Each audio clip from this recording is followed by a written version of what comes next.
Good morning. I'm Jaquita Trotter with the Illinois Department of Transportation. We appreciate your joining us at our Get On Board Business to Business networking event hosted by the CREATE program and held virtually this year. Over the course of the next few days, we have excellent information to share with you. Before we get started, I have some housekeeping to go over and a quick review of our upcoming program. Asking questions. Each of the Get On Board sessions, including this one, will be recorded to be shared online after the event. Please stay muted with your camera off unless you are speaking. You may submit questions through the Zoom Q&A feature, and questions will be answered at the end of the session. Next slide, please.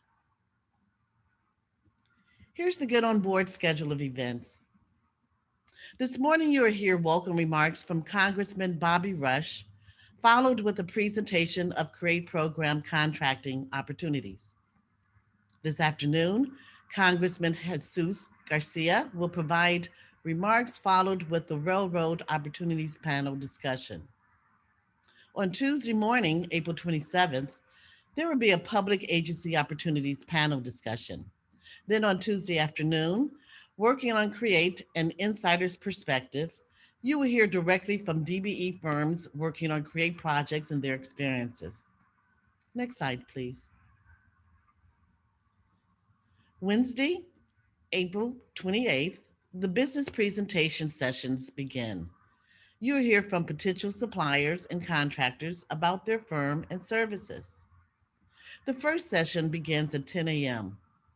Then at 2 p.m., we will hear from Congresswoman Marie Newman with session 2 of the business presentations following. This brings us to Thursday, April 29th, the last day for Get On Board. In the morning, we will have session 3 of the business presentations, followed with closing remarks. Well, it's time to begin. Thank you again for attending and enjoy the event. Here's Sis Killen, Superintendent, Cook County Department of Transportation. Sis? Thank you, Jaquita, and good morning, everyone, and thank you again for joining us. My name is Sis Killen, and I'm the Superintendent for Cook County Department of Transportation and Highways. I am very pleased to be able to welcome you on the first day of this Get On Board virtual event.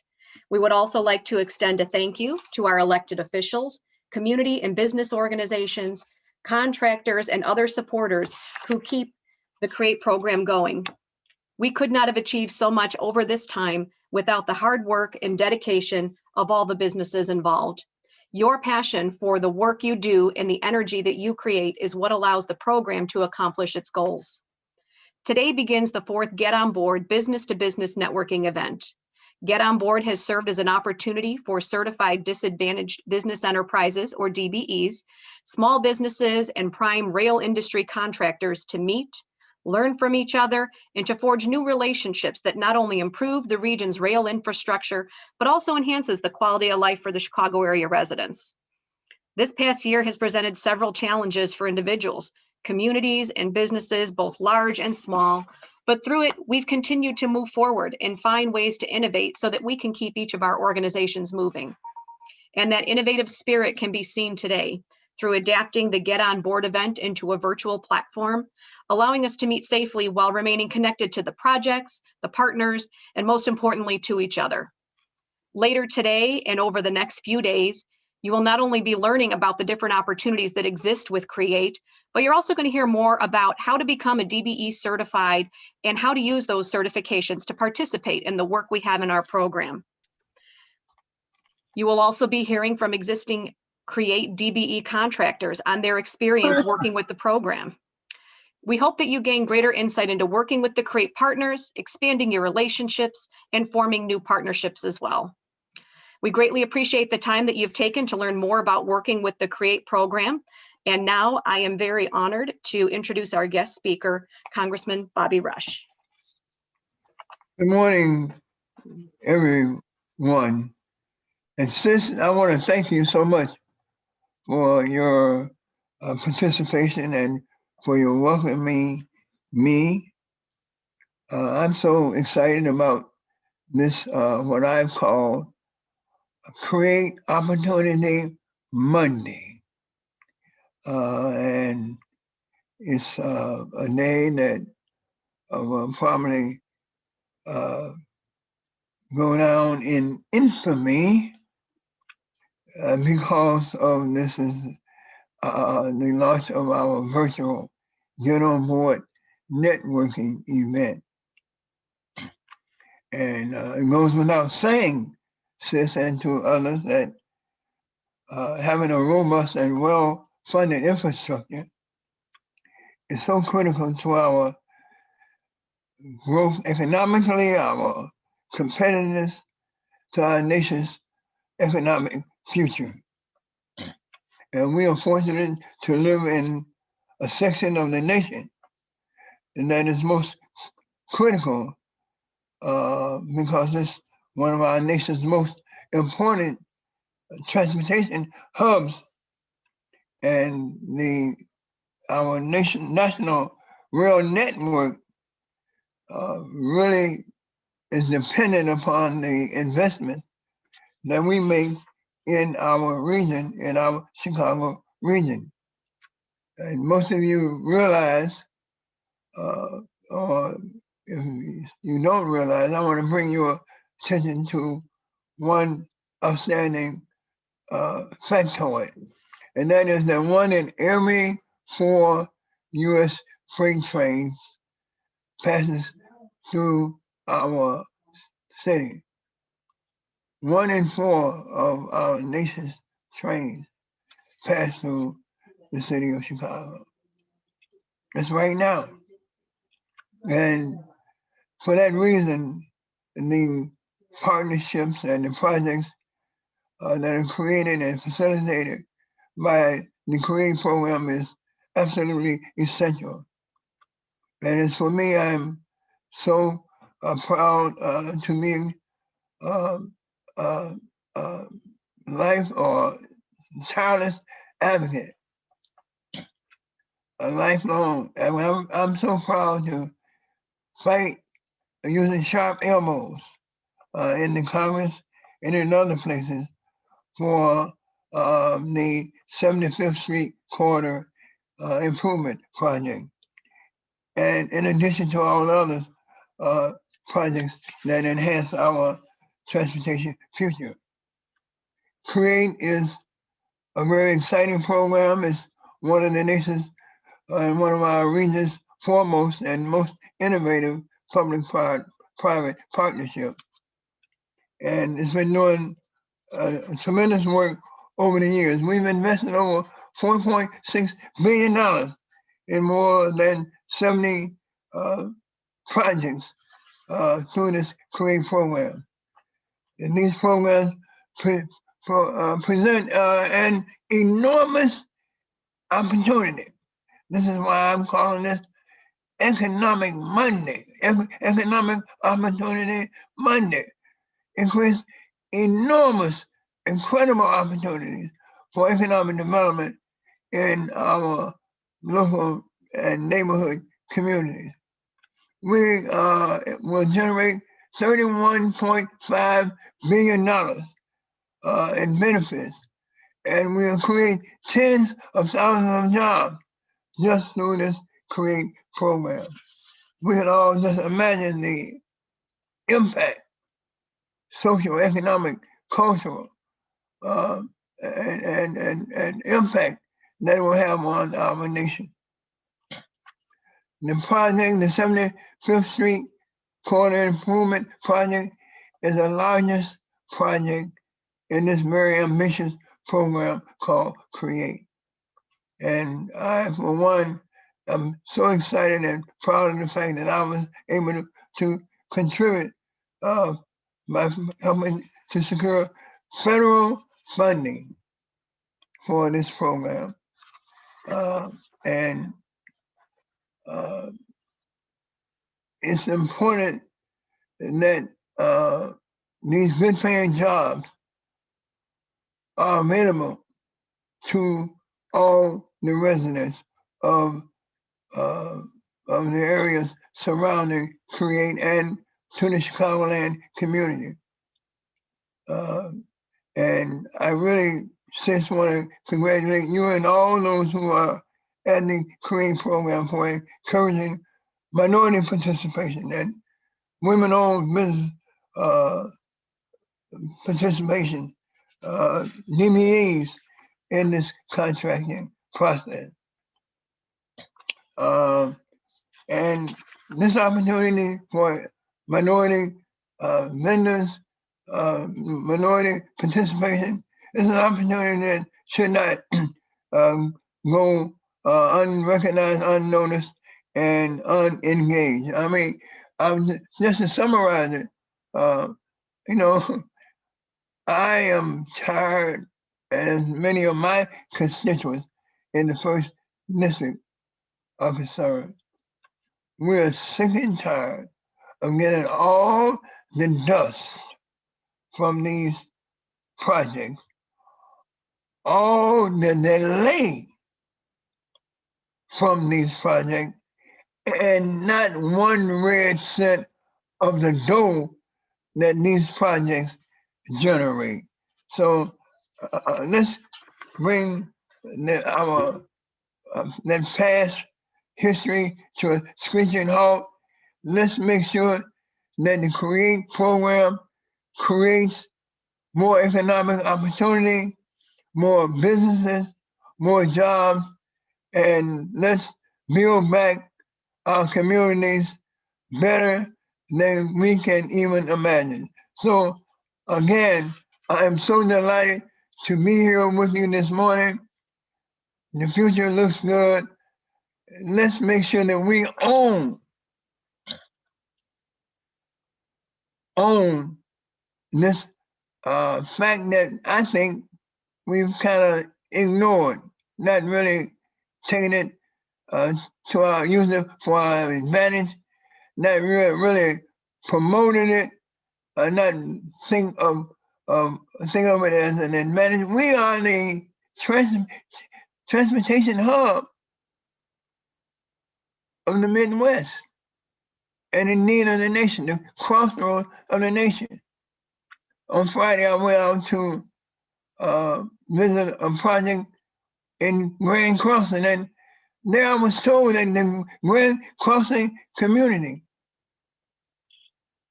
the reason it was named Grand Crossing is because the railroads crossed that community around 75th and South Chicago.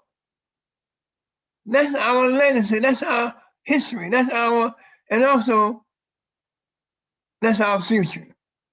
Let's own this railroad industry. Let's make sure that this hub is appreciated not just in our nation, and not in our region, but also in the world. You know, again, Chicago, the Chicagoland region, we are the largest inland port in North America. The largest. That means that we have an almost unlimited capacity to create an economy around business opportunities, contracting opportunities, employment opportunities. We've got that gift, and let's utilize that gift. Let's not squander that gift. Let's open that gift up and utilize it and make it benefit all of our citizens from every community, from every zip code, from every neighborhood. Thank you so much, Chris, sis. I'm so glad to be here with you this morning. Congressman, thank you so much for joining us this morning and your commitment to your work and your passion and energy and the challenge really that you bring forth to the CREATE partners is evident. You've served the people of the 1st District for more than 2 decades. You've represented the south side of Chicago and the southwest suburbs. And we want to point out with your work as a second-rate Democrat on the influential Energy and Commerce Committee and chair of the subcommittee on energy, You have continuously sponsored and supported countless pieces of legislation aimed at uplifting the most vulnerable members of our society. And with your opening remarks today, we hear that commitment and that call to us to own our work, to make sure that we are providing the opportunities. We also want to celebrate you, Congressman, as an honorably discharged veteran of the United States Army, and acknowledge that you hold the bachelor's degree from Roosevelt University, as well as a master's degree in political science from the University of Illinois at Chicago, and a master's degree in theology from McCormick Seminary. We recognize and thank you for your responsibilities and your celebration being a pastor at the beloved Community Christian Church of God in Christ in Chicago, and recognize your passion, your call for community organizing and activism as a founding member of the Illinois Black Panther Party, and later serving on the City of Chicago Council from 1983 to 1993, you understand the needs and you bring that passion and that vision and that creativity to your work. We feel that. I know you have energized our attendees today in understanding what being the freight hub of the nation here in Chicago, bearing that burden, each of our residents right on the shoulder, but also recognizing, Congressman, and sitting here with us, the great business opportunities that you helping bring this money home to our region to launch this great project, what that means today, and the importance of all of us gathered here today. Congressman, we thank you. We appreciate your attendance at today's events, and as always, your continued support of the CREATE program. Thank you. Thank you so very much. Thank you. We will now transition into today's upcoming work presentation.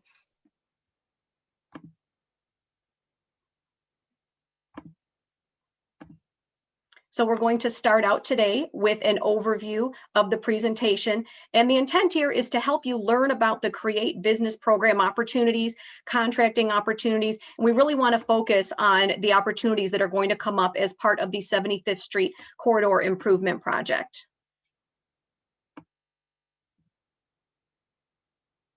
Next slide, please.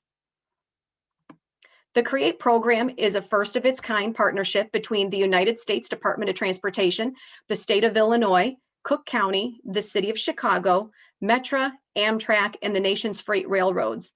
This is a unique collaborative, and it's for a very good reason. The challenges that we seek to address cannot be solved by a single entity.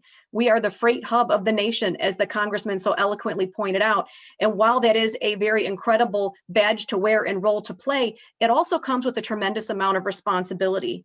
CREATE is going to invest billions in critically needed infrastructure improvements to increase the efficiency of the region's passenger and freight rail infrastructure. And more importantly, we seek to enhance the quality of life for Chicago area residents.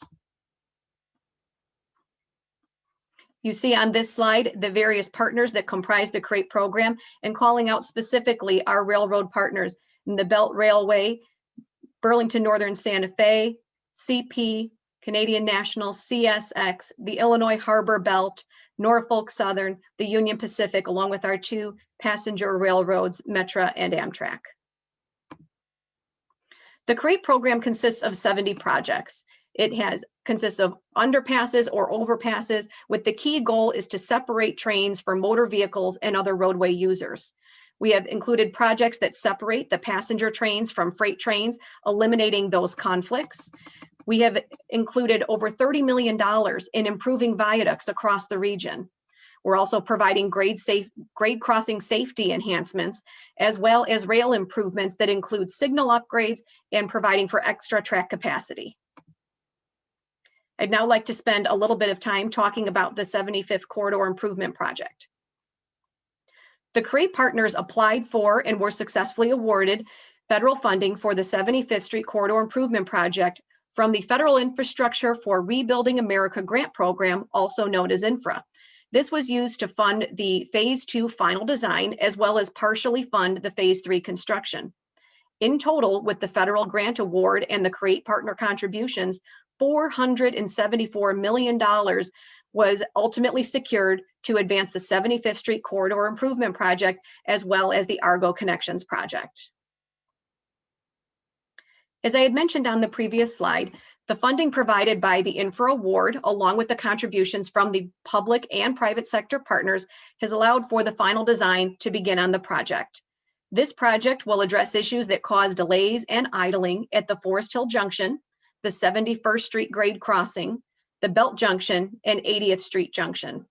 These delays can extend for miles outside of the project area as each train basically takes its turn, moving through this group of key junctions, waiting on the outskirts to receive their all clear signal to proceed. As I've mentioned, we've received half of the construction funding needed to build the 75th Street Corridor Improvement Project, but that hasn't stopped us. The partners and its consultant team are working full steam ahead to complete the final design. And more importantly, we are getting ready to position this project for future federal grant opportunities to bring home that much needed construction dollars to finish this project. Let's take a minute to highlight some of the project components and where we're at. As you can see in the center of your screen, moving east-west, we're going to be adding a new second Metra track on the Southwest service line. We're also going to be constructing a new flyover, a bridge structure that is going to take the north-south CSX line at Forest Hill over and above those east-west rail lines. And we're also going to be constructing a new grade separation at 75th Street 71st Street with the construction of this mile-long bridge. These are the project components where we have secured construction funding to date, and the advance work for the CSX bridge flyover is commencing. The next few projects are already advancing in design, and we are awaiting the opportunity to bring home that next phase of construction funding. Over on the left side of your screen, you see the new Norfolk Southern Main Line into Landers Yard. That's called EW2. We also have a new Union Pacific Bridge over 88th Street, also part of the EW2 project. We're also going to be bringing a new Metra Southwest service connection into the Rock Island line. You'll see that labeled on the diagram above as P2. And what this is going to allow is that the Southwest service lines that currently arrive and depart from Union Station, we are able to move them over as part of this project where they will come into Rock Island or to the LaSalle Street Station along with the Rock Island, freeing up much needed capacity at Union Station and taking advantage of the capacity available at LaSalle Street Station.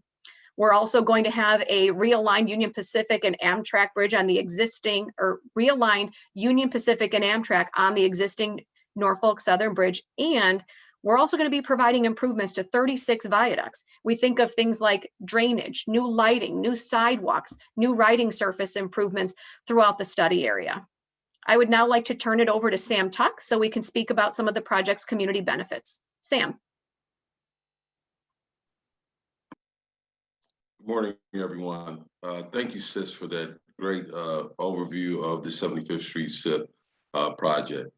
So now we're going to talk about the community benefits.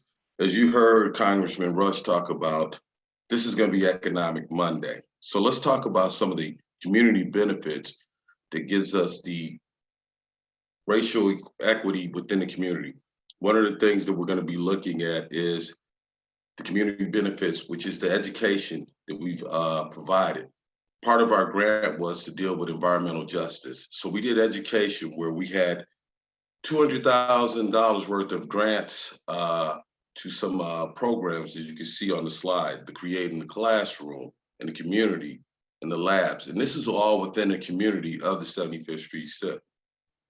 We also dealt with local jobs and workforce development.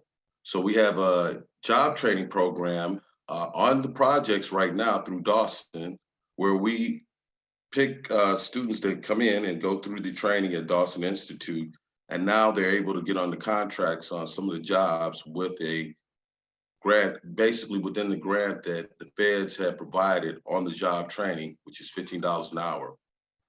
Some of the students that we're getting, like I said, from Dawson is a part of the IDOT Highway Construction Careers, and also the is part of the, which is the HCCTP. We're also doing a very robust disadvantaged business enterprise. Most of our goals are between 20 to 30%. So we're looking into making sure that this is a diverse project and that there are going to be opportunities. Next slide.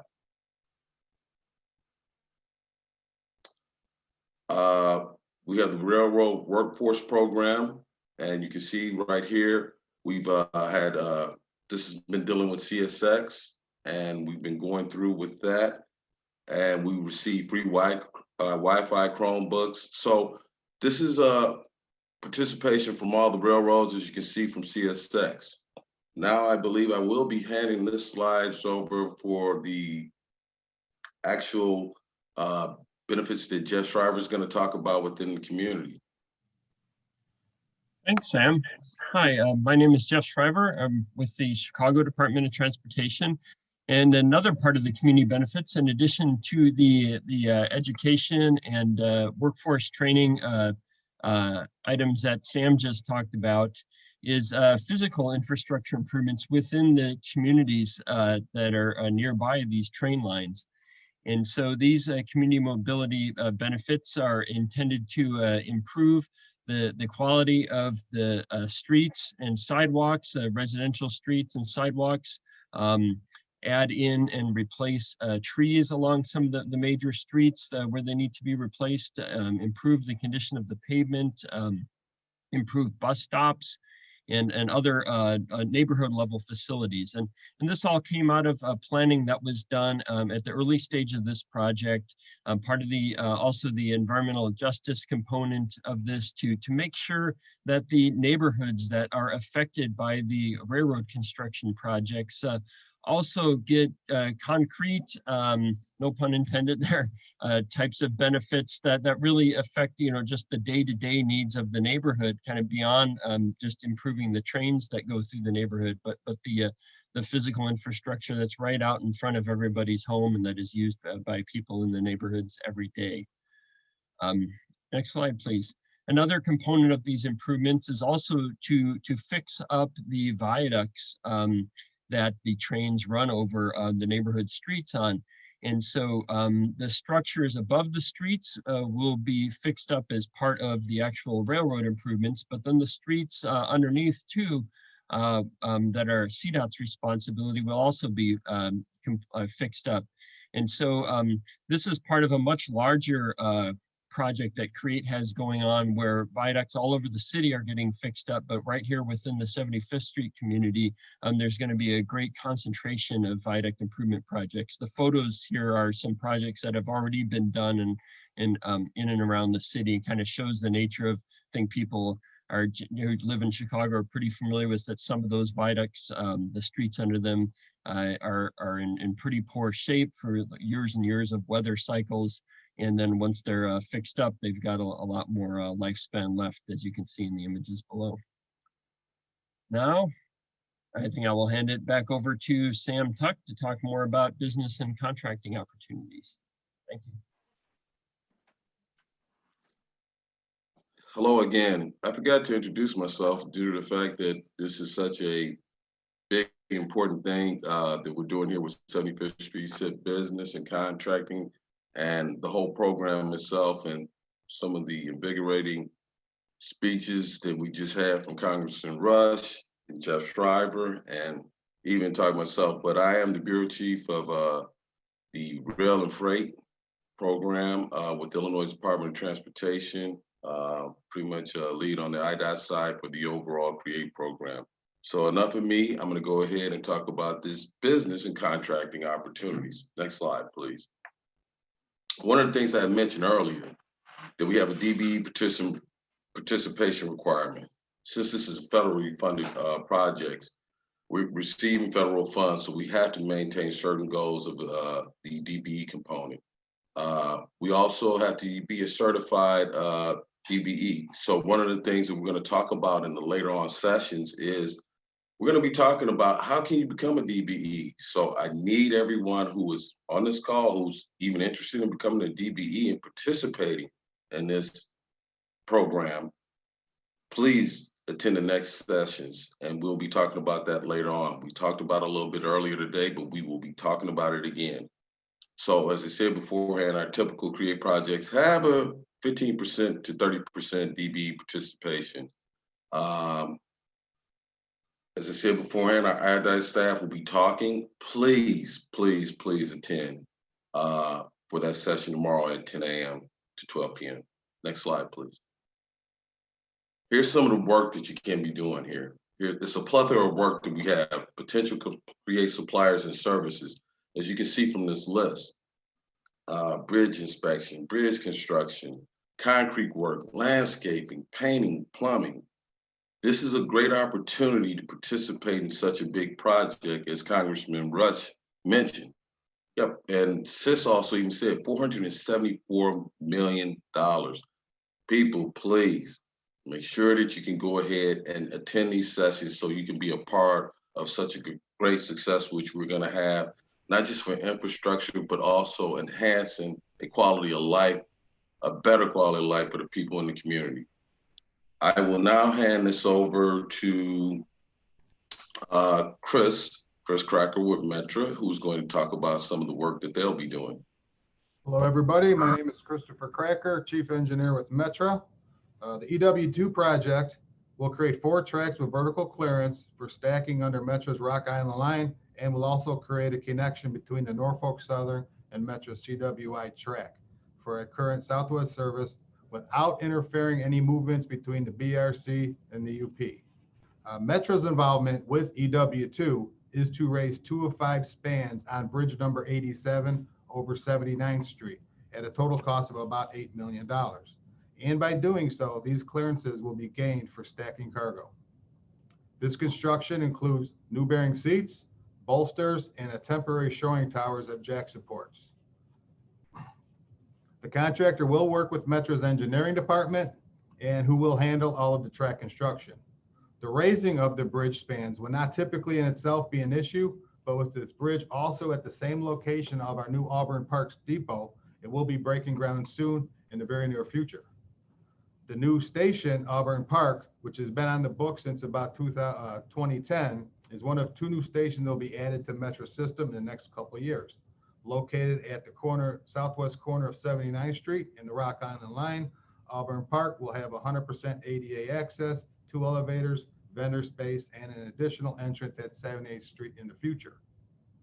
Again, what ties this depot to EW2 is the fact that the station's platforms are located on the bridge that is to be raised.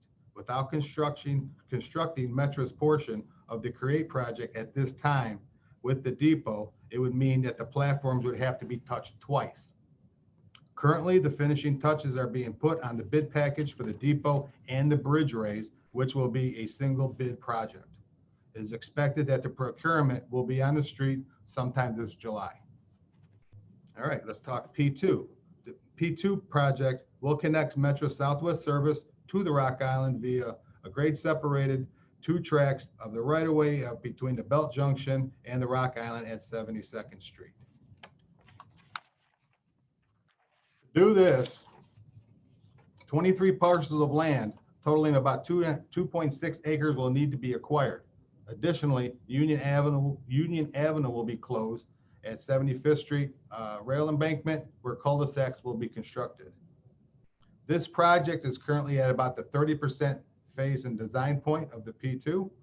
Now at this time, we need to start the right-of-way acquisition. And to do so, Metra will be putting out 2 contracts in the near future. The first one will be to get the initial legal legwork done for the property needed. This will include surveying requirements and also the appraisals needed. And then a second contract will be pursued to represent our real estate interests to get the actual purchasing of these parcels. It is expected that these 2 procurements will be advertised and awarded this summer. And finally, I do need to mention that Metra will not be finished once P2 project is complete. Although it's not part of the CREATE umbrella, the following improvements will need to be addressed once the Southwest service is running into LaSalle Street. We need to add a 3rd main on the Rock Island between 71st Street and LaSalle Street. We need 47th Street will need to be expanded due to the increased capacity, and then LaSalle Street will need to be expanded. All of this is now being studied, modeled, and pursued. And then at this time, I want to hand it over to Bill Thompson to continue. Chris, thank you so much. Thank you again, Congressman Rush, Sis Killen for those remarks, Sam Tuck. So what we'd like to do now is talk about some of the additional work that's going to take place on the 75th Street corridor and give you some idea for those of you that are interested in either construction or design, what the plan is forward. I'm Bill Thompson. I'm the Chief Engineer of the Association of American Railroads.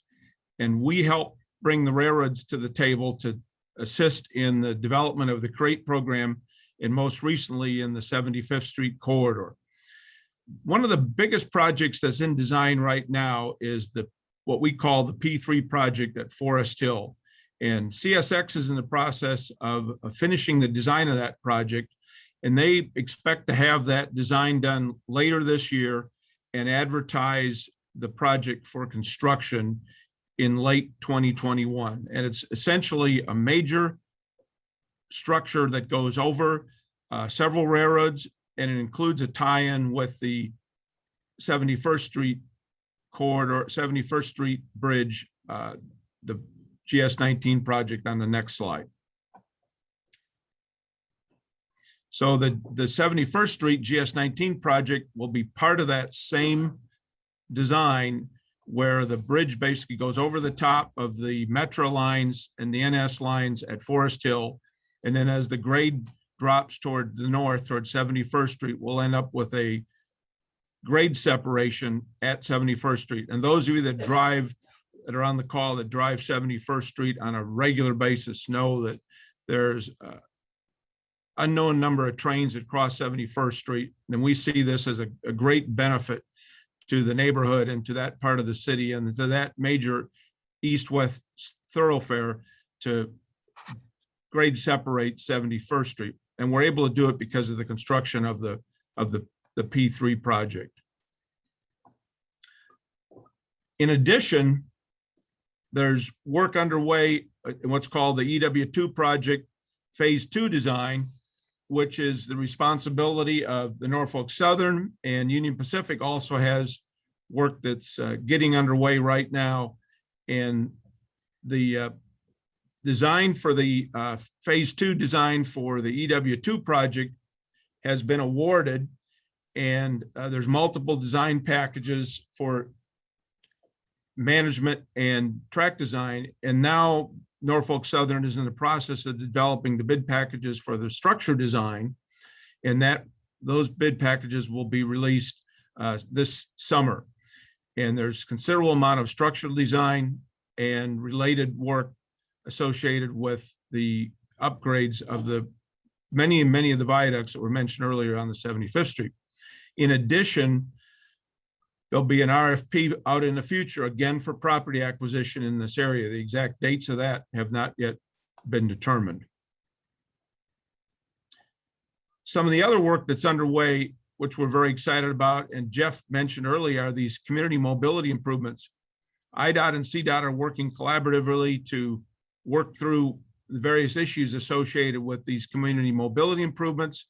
There's a plan in the spring of 2022 to start construction. In order to do this, CDOT would put an RFP, or put a bid out rather, for construction of these community mobility improvements. There's sidewalk work, drainage, paving, lighting, landscaping, et cetera, that will be released under the auspices of CDOT. And again, this is being managed cooperatively with the rest of the partners, just as the rest of the program. Let me talk about some other community benefits. One of the really exciting things that we're seeing here is a benefit that's come to us in a program originally developed by IDOT to assist in the development of careers in the construction industry, particularly on the highway side. But now with the advent of the CREATE program, we're able to take advantage of this program at Kennedy King College and the Dawson Technical Institute, training people to work in the construction industry. And it's an excellent program. It teaches important safety skills. The contractors have incentivized work to basically bring these people on board and to get the graduate through the program and to be trained on the construction of great projects. And several of the graduates have already moved on to other jobs, including with the railroads and with contractors. Now I'll turn it over to Tom Livingston, who's going to talk about the community benefits program that have been developed by the railroads as part of their contributions to 75th Street. Thank you, Bill. Good morning, everybody. And I see my colleague Herbert Smith, who is presenting a check in this slide. So I think we might, Herbert, are you on, or do we want to hear from anybody from Norfolk Southern? If not, we'll jump right over to CSX. We're really, really proud to be a partner in terms of CREATE and all the benefits to the rail industry, but all the benefits to the community as well. Bill just mentioned two people who did not work on the railroad 2 months ago. We are really pleased with the partnership. We've already either hired or have an offer or in training 4 individuals that have started with us through the Dawson Technical Institute at Kennedy King College, and they are really excited to be part of our CSX family and the broader railroad industry family. And that includes some of our subcontractors, many of who I recognize on the phone as attendees today. So thank you for that. CSX has a Pride in Service program, which is our Operation Gratitude program. There we have assisted with local hospitals, particularly during the pandemic, to bring goods that we ship. And instead of going right to the grocery store, we literally take a container right up to the hospital and make sure that on those long shifts, our first responders in the community around these projects have had much needed supplies. I want to thank Trainin and Melkel, excellent consultants. They've really been instrumental through Parsons and Trans Systems and getting these programs up and running with us at CSX. We're also a proud, strong partner of the Cook County Forest Preserve Foundation, where we involve programs that teach young people forestry management and conservation, and their citizen scientist program in the forest preserves. And literally the Dan Ryan Woods, where a lot of these programs take place, is at the liftoff point basically of the overpass, the P3 overpass. So we're really excited to have community benefits right there with CREATE. So on behalf of the many railroads involved, we want to really thank our partners. Congressman Rush has been a champion, a true champion of his community, his district, his country, and of good infrastructure. So we appreciate that very much. He's also a former railroader, which we note. With that, it's a pleasure to turn the microphone over to my colleague at the Union Pacific, Eric Varela. Eric? Thank you, Tom. Appreciate that. And thank you to all the participants today. It's great to see we've got over 170 folks joining us today to learn more about CREATE, the opportunities the program can provide to diverse suppliers, and some of the benefits, as we've already kind of talked about, that the program can provide. So as Tom mentioned already, and Sam and Jeff Shriver from CDOT mentioned earlier, there's a lot of infrastructure and developments that come as a part of these projects to the community. But in addition to those kind of physical infrastructure benefits, the railroads also believe in sustainable communities. We work in those communities. Our employees come from the communities where these trains go through. And some of the ways we do that to benefit those communities are through education and workforce development programs. And Union Pacific particularly has a strong interest in those areas, as evidenced by some of the work we've done here on the slide to foster continued growth so that young men and women in the 75th Street community get the education and get the training in the railroad industry and other skilled areas. So for a quick example here, the UP Foundation has provided a grant last year to the Pink Hard Hats program, which is a program from the Reflections Foundation. This is a program that targets young women, African American and Latinas, in communities where we partner with the industries so they can get job training in construction, in the skilled trades, and in manufacturing. We've worked with many other organizations through the Union Pacific Foundation to give grants to communities, to organizations in these communities to help with education and job skill development. In addition, Union Pacific recently gave some grants just at the end of the year last year to the Chicago Public Schools Foundation, the One Child Foundation, where we provided funding to support the purchase of various tech bundles. Obviously, we're in a time of COVID and kids weren't able to go back to school.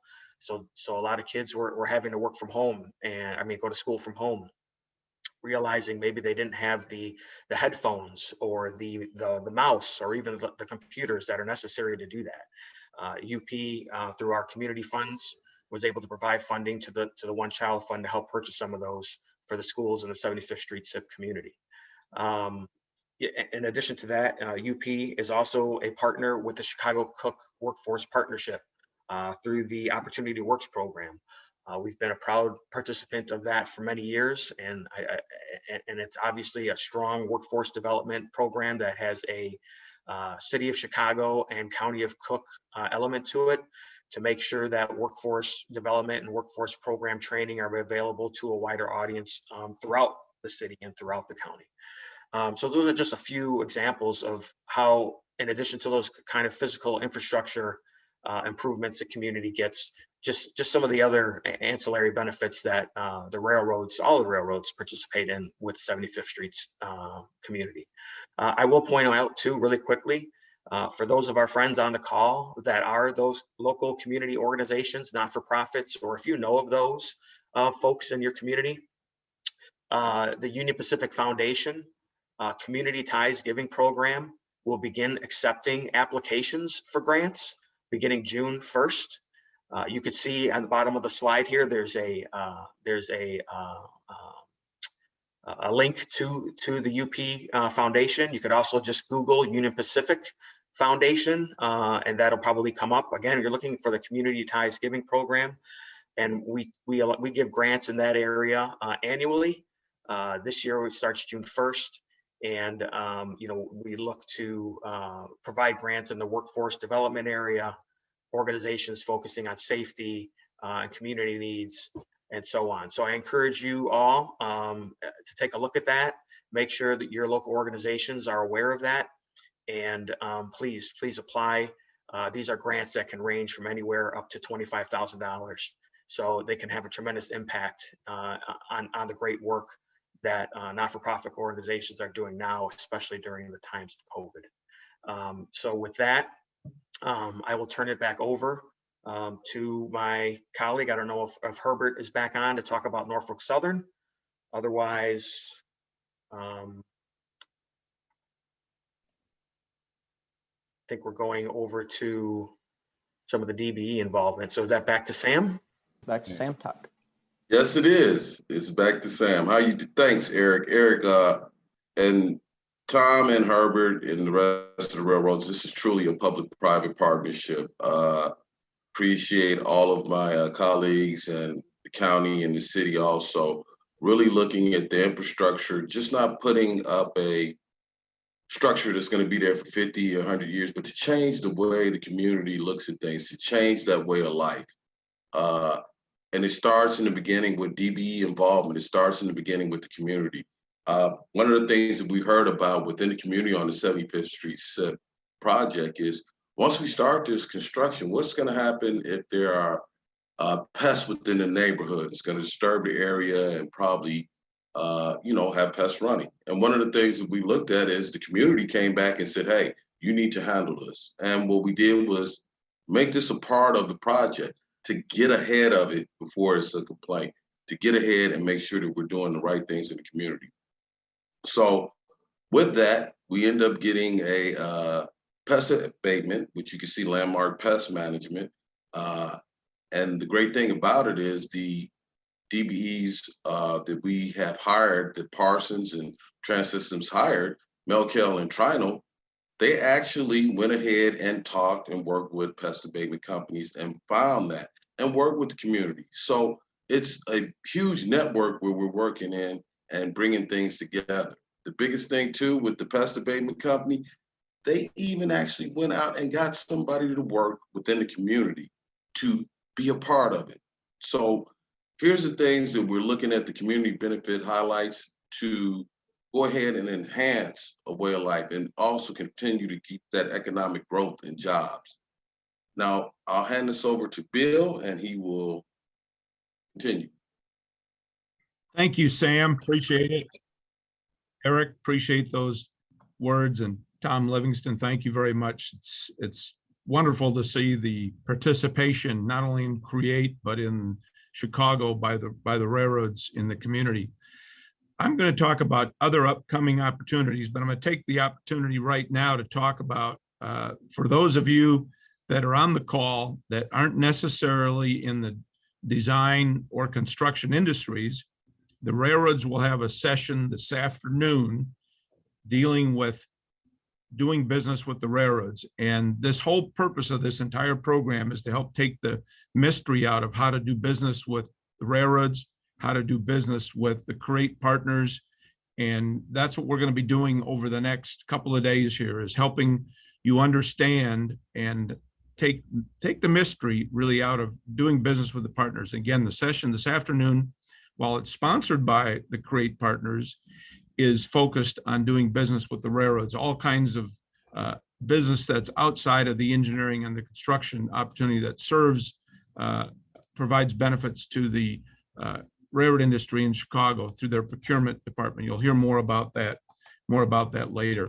So let me get into some of the specific other projects that we have coming up as part of the 75th Street program. And we mentioned earlier, Chris mentioned the Rock Island Bridge Raise construction. So here's a list of some of these projects that are out in front of us right now. And that'll be bid later this year. We have the right-of-way for the P2 and the EW2 projects. There'll be work on that started later this year. We have the Norfolk Southern packages on the structure design. We're not sure exactly how many packages they're going to have at this time. That's still in development, but that's basically to deal with the many, many viaducts in the 80th Street and 75th Street area. We have the community mobility improvements that CDOT is managing, we talked about earlier. That'll be bid later this year for construction starting next year. We have the P3 stage 2 construction in the north-south corridor through Forest Hill, and CSX is finishing the design of that portion of the project, and they expect to bid this fall along with the GS19 project. We bid at the same time, and it's also in the same stage of design right now, with CSX handling that. Some other work in the area is in Dolton.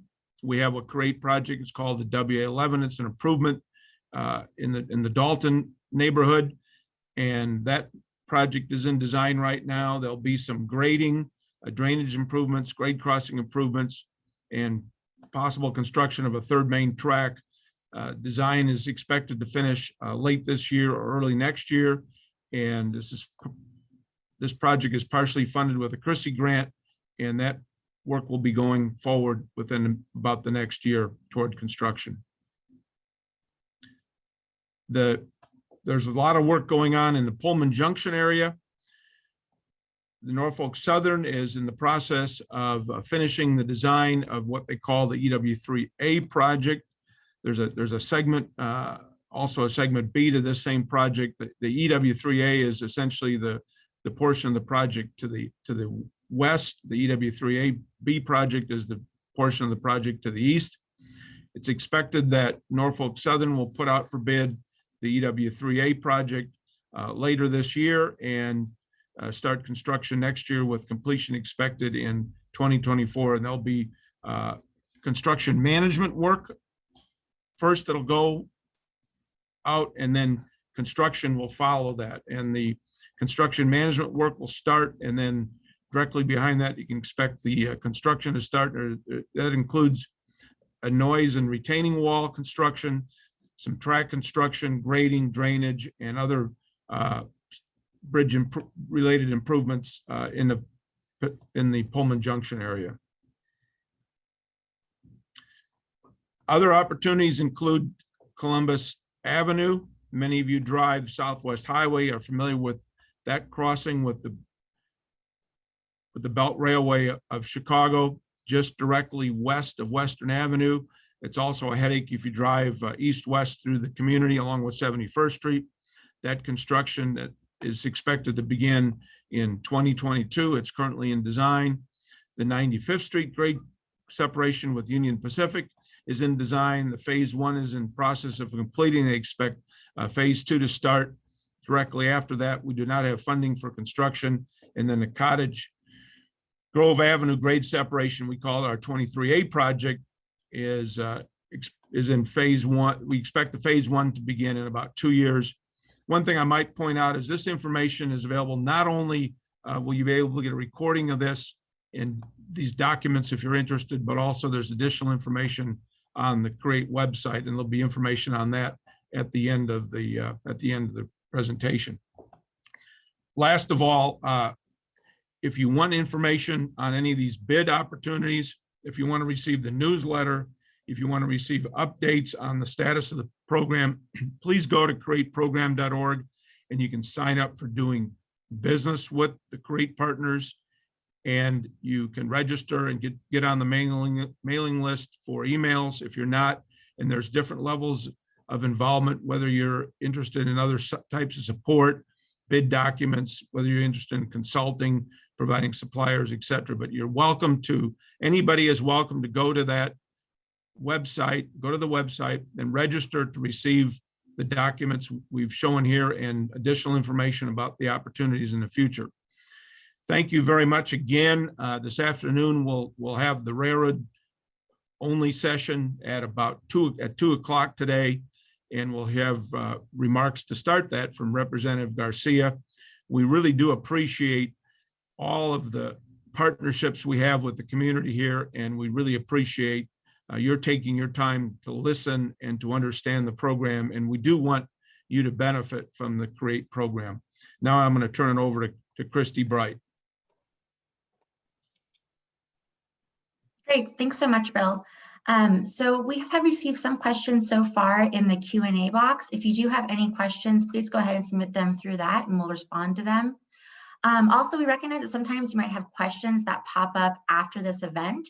If that's the case, please feel free to send an email to info@createprogram.org. Otherwise, there is a contact us tab on our website, createprogram.org.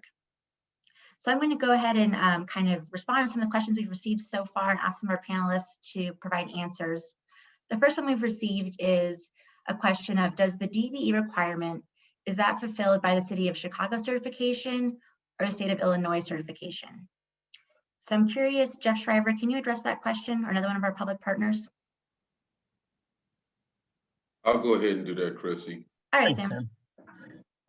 That's going to go ahead, but since these contracts are basically under the state, that's going to go through the state. Basically, we have agreements with the railroads, so that's how that is to go ahead with. All right, so the answer to that is State of Illinois. It's my understanding that if a contractor is DBE certified, though, there's the Unified Certification Program, and so like being certified under one counts for all.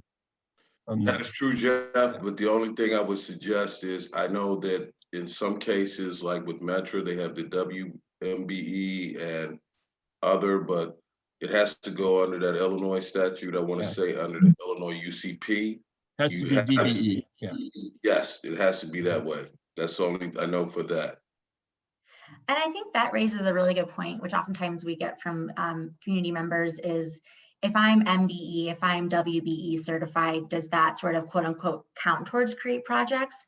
And generally speaking, I'll let the partners correct me if this is needs more nuance. So generally speaking, these are federally funded projects, which means that firms need to be DBE certified, and that WBE and MBE don't, I want to say, don't count in this arena. So definitely want to pursue DBE certification in order to work on CREATE projects. Chrissy, I'll go ahead and add on with that. Perfect. So If there is an opportunity that does not include federal funding, that is where the M&WBE may come in. For instance, Cook County is an M&WBE group. So if we were to advance a project that did not have a federal funding component, we may advance that with M&WBE options. But largely, we need to seek federal funding, just giving the scope and scale and the magnitude of the types of projects that we need to undertake. So it can be a blend of both, but the majority will likely be, not will be, but will likely be DBE. So if you are a vendor who is an M or WBE, we would encourage you to explore DBE certification so that you don't miss out on the many opportunities to come. Sis, we have a related question, or Chrissy, I just want to add one more thing in too, because I need everyone to understand that to get on board, we're going to have a session that tells you how to become certified for DBE. So that's why I encourage everyone, please, a lot of these questions that we don't hit home on, they will be addressed where you have the time to ask those questions. You have the time to go into it. So please attend these workshops that are coming up. And just to provide a follow-up on that, the workshop that Sam Tuck is referencing is tomorrow morning from 10 a.m. to noon. Just to kind of keep with that line of questioning though, one of our questions is there any consideration for veteran-owned small businesses?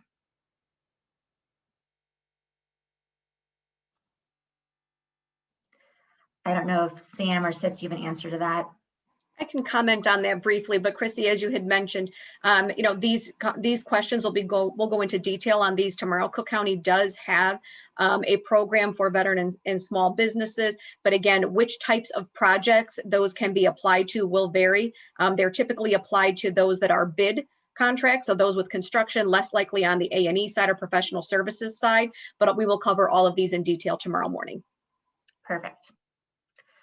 Our next question, is this project open to non-union landscaping contractors? Sam, I don't know if you want to take that one, or if we lost Sam. No, I'm here. It looks like Okay. I'm back up again. I would say that, and like I said, we will double check, but I want to say is everything has to be unionized. That's one of the things that we look at, the prevailing wages. We look at the Davis-Bacon Act. These are things that are part of our contract. So these are things that have to be within unionized because you have to have the prevailing wages and you have to adhere to the Davis-Bacon Act. That is a state and federal requirement. So I would say no. Perfect. Okay. All right. Next question. Are there mentor or protege programs available for DBEs? And is a company required to be pre-qualified?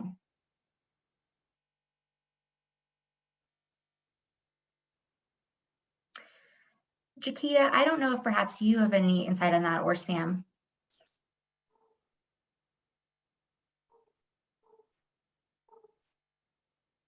Chrissy, could you repeat that again? Yep.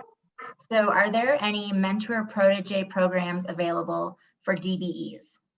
Yes, we have some of our firms right now who are working on some of the creative program projects right now, even in design. We have the mentor or protege program. And some of our one of our things is when we look at some of the consultants, they also have that to boost up their DBE percentage. So we do have the mentor protege program within some of these contracts coming up. And that's the one thing that we're looking at when this audience today, we have community, contractors, consultants. That's the one thing that we're looking at. We're trying to get everybody, as this whole presentation is, get on board. That means we're looking for new things. We're looking for people to bring on, people to have a part of the mentor protege program. Firms not to do the same thing over and over again. We're looking for things new. As you heard Congressman Rush say, today is Economic Monday. Let's keep that going. We want to see that going and keep in new blood coming in and bringing in new people.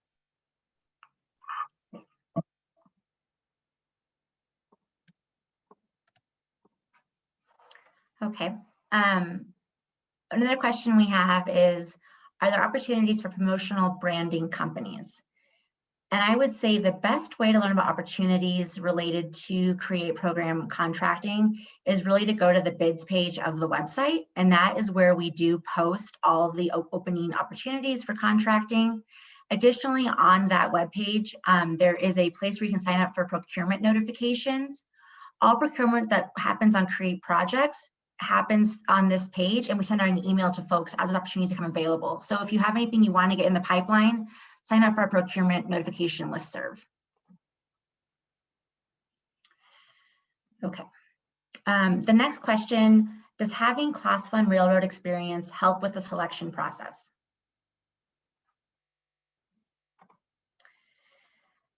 Perhaps Sam or Bill could address that one.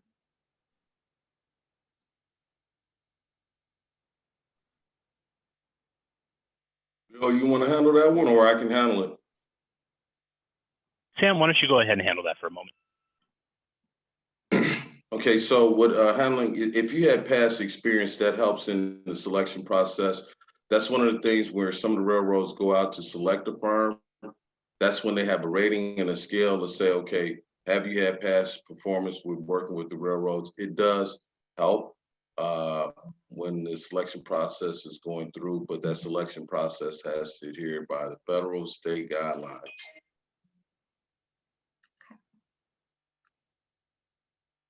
Thank you so much for responding to that. Yes, basically any work that you anticipate doing with regard to the CREATE program has to adhere to the federal guidelines and the state guidelines, along with the railroad's requirements for doing that work. So there's a lot of information to understand, and you'll be given an opportunity to discuss some of that during some of the sessions later this week. Perfect. Okay, here's an easier question. Will the presentation slides be made available? And the answer is absolutely. So all the recordings from throughout the week we posted to the CREATE website. And additionally, we'll have the slides made available on the website as PDFs. Another question related to unions. To clarify, does a company have to be a signatory to the relevant unions, or will there be a collective bargaining agreement in place? Sam, do you have the answer to that one? I want to make sure that I address that question correctly. So one of the things that I would love to do is get back with you, because if I didn't clarify that answer for you, I want to take your question and we will get back to you before the end of the week, definitely to that answer. And you can still follow up with us, but I want to make sure that we address it, and I want to make it very lucid that you have the answer that you're looking for. Perfect. Okay. I'm looking through the questions you've received so far. I think we've addressed what we've received. If anyone is raising their hand, if you could actually submit your questions in the Q&A, that would be really helpful for us. Are there opportunities for this is a new word for me, thermography company? You want me to answer that one, Chrissy? Go for it. If you're talking about, and I'm hoping the person is like looking at deck thermography, where you're trying to see if anything is sound, or if it has like partial delaminations. I don't know if we'll have any opportunities for that on any existing structures or anything like that, or are we doing any type of roadway improvements where we'll be looking at full or partial depth patches? I think that's what they're looking for. I don't see that as of now, but in our designs, because we're still in the process, as Bill mentioned, and going through some of our designs on the infrastructure. I don't know if we'll be doing substructure that might require that. So until we know on the designs, then we could definitely get back with you if that is the deck thermography you're looking for, if that's what you're talking about.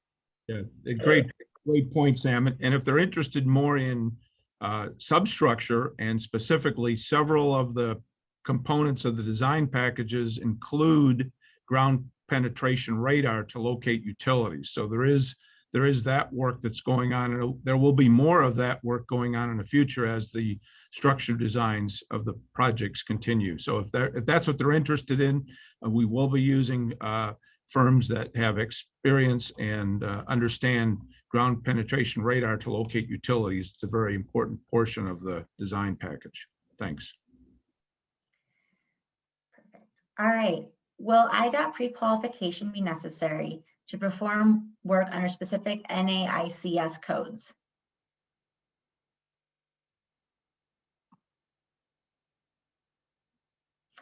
Sam, that's an IDOT question. Do you have an answer to that one? I'm pretty sure that we will be doing that, but again, yes, I would say that definitely. But one of the things is to make sure you have the right answer. We're going to have the specialist, as Chrissy said, in the next session that can answer every one of these questions when it comes to the pre-qualifications. So yeah, just to kind of build off of what Sam just said to drive it home. There are a few questions in the chat that seem to be a little more specific or specialized regarding DBE, WMB involvement. I'm not going to address every single one of those, but I think that the takeaway really is please come to tomorrow morning's session where we'll actually have those folks who really specialize in DBE and this kind of procurement work there who can really address your specific questions. Additionally, please, feel encouraged to send us an email to info@createprogram.org. That way we can be sure to follow up with you individually for your own specific, situations. I think a lot of us on this call, right, have good questions, but they're very specific. So I don't want to probably address each person's individual question right now. One question we have is, how do you qualify to become a railroad contractor? For that one, please come to this afternoon session at 2 p.m., which is the Railroad Opportunities Panel. That will really help demystify, how do you get involved in railroad contracting? That's a really important one. Let me highlight that point you just made. Yes, please, if you're interested in doing work in the railroad industry, and even with some of the smaller short line railroads in Chicago, we're going to hear from 6 of the Class 1 railroads this afternoon, along with 2 of the short lines, on what opportunities they have and how you do business with them and how to get that process started. Whether you're in the engineering and design, and of course, this whole series of meetings and these the webinars are sponsored by the CREATE program, but this afternoon it's wide open and it's really focused on the broad spectrum of opportunities we have in the railroad industry in the Chicago area, outside of just the design and the construction, which is a significant portion of the CREATE program, certainly. But yeah, please, as Chrissy said here, please participate in the session this afternoon if you're interested in doing work for the railroads and how to get qualified to do work for the railroad industry. Thanks. Perfect.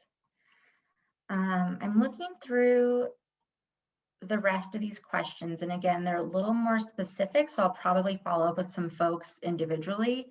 One question is, will the CREATE website break out engineering versus construction bid opportunities? And the answer is yes. So, generally speaking, we don't have that many bids that open at once, probably at most 2 or so. And so when you look at the website, it'll be very easy to tell where they're posted, whether it's engineering, design versus construction. They generally are very separated, so it's pretty easy to bid for one versus the other.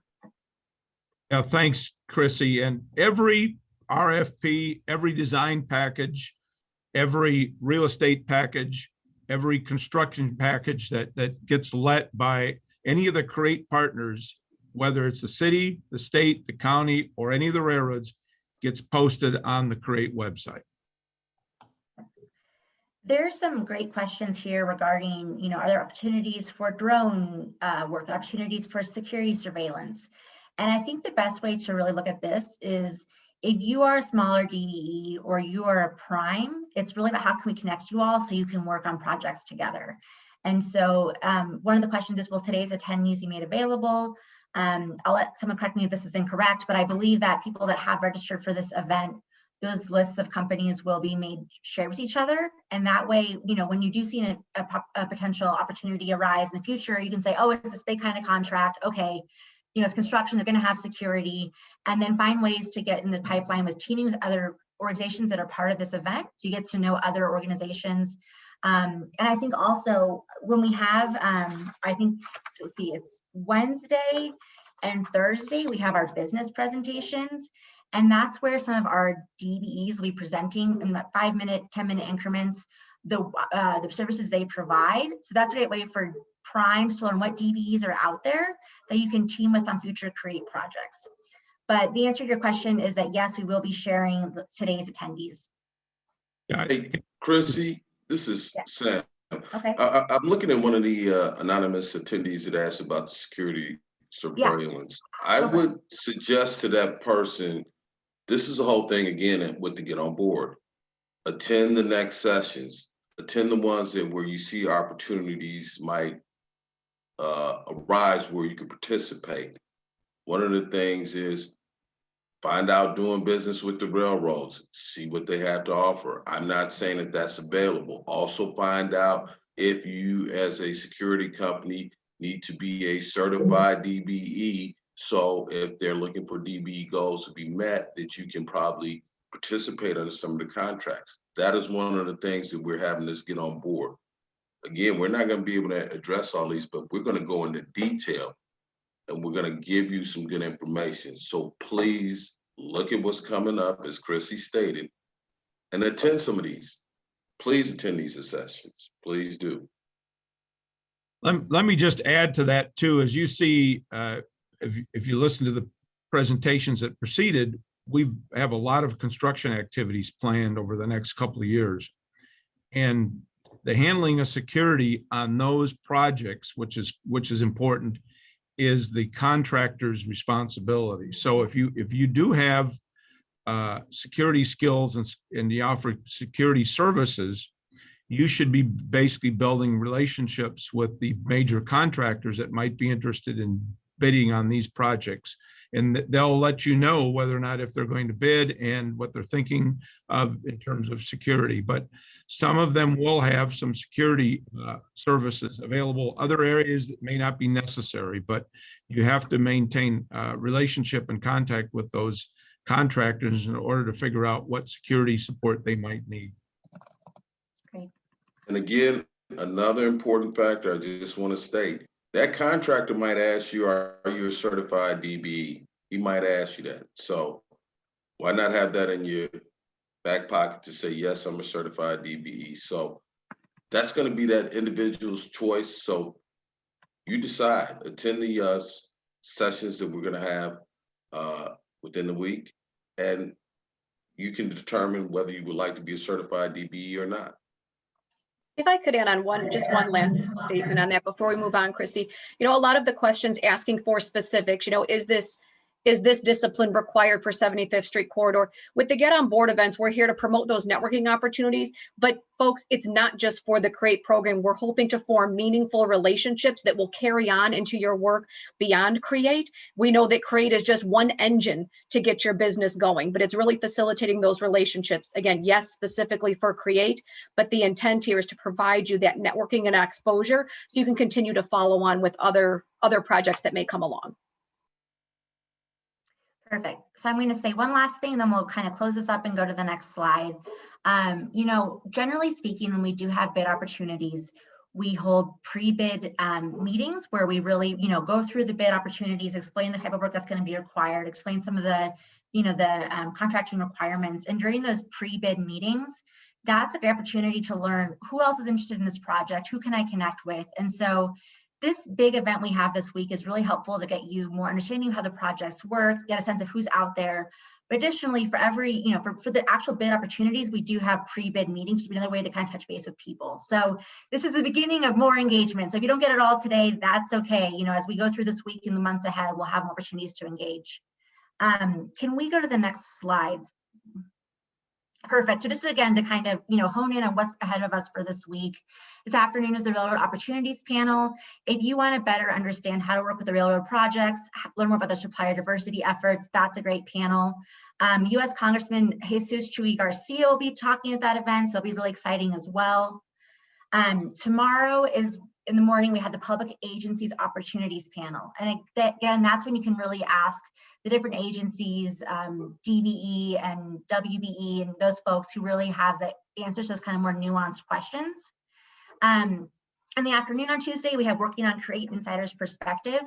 And that's where we actually have a chance where you'll hear from firms who are already working on Create, who can maybe answer some of your questions about, how the heck did you get involved in this? And, what do I need to know in order to become a successful contractor on Create? So that's a great panel to attend as well. And then Wednesday in the morning, in the afternoon, as well as Thursday morning, then we have those business sessions. And that's when we'll have some DBEs, every session is different DBEs, but they'll present on their business and the kind of services they provide. So if you're one of the primes trying to find DBEs to partner with in the future, definitely attend those sessions. The Wednesday afternoon one will be attended also by Congresswoman Marie Newman. Next slide, please. So we have a few questions, which is the same Zoom link for all sessions? The answer is yes. Also, if you have the Zoom, app on your computer, you can just type this ID into that, and it'll take you to these sessions. But the answer is yes, it's the same link for all of the sessions.